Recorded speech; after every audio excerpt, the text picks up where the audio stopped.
This is Dakota News Now, your first alert station. Good evening, I'm Andrea Anderson. As we told you last week, Lana Carroll is accused of stealing roughly $1.8 million from the South Dakota Department of Social Services. The thefts occurred over a course of 13 years. This case is now raising several questions about the auditing process from state lawmakers, including how something like this could have gone unnoticed for so long. Cooper Steamer is speaking with someone who shares those concerns. He is bringing us our top story tonight at 6. Cooper, good evening.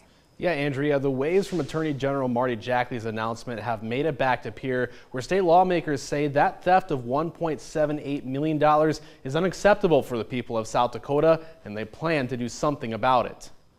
With $1.87 million gone from the South Dakota Department of Social Services, stolen over 13 years, state lawmakers say it's time for them to step in. Members of the Government Operations and Audit Committee, or GOAC, have reacted by saying that they need to take a deeper look into how that money was stolen over 13 years and review auditing procedures. That includes Huron State Senator David Wheeler, who says they need to get to the bottom of what happened. Anytime you have a theft of that magnitude of state funds raises serious issues regarding the controls that were in place.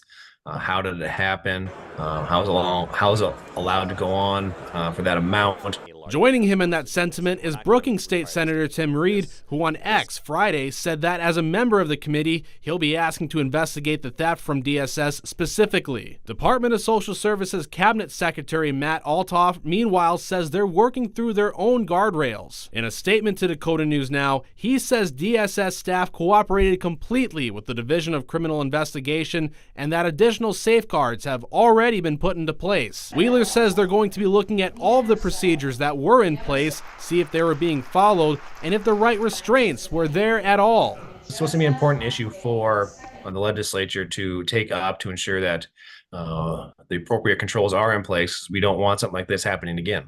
And that it's the duty of the legislature to have oversight on the executive branch. We need to review this. This is something that GOAC is supposed to be looking at and should be looking at to ensure that we are providing proper legislative oversight for the executive branch. Wheeler says it's too early to say what the legislature could do to make sure this doesn't happen again, but he says they're going to be looking at every option. That next GOAC meeting is next Wednesday morning in Pierre.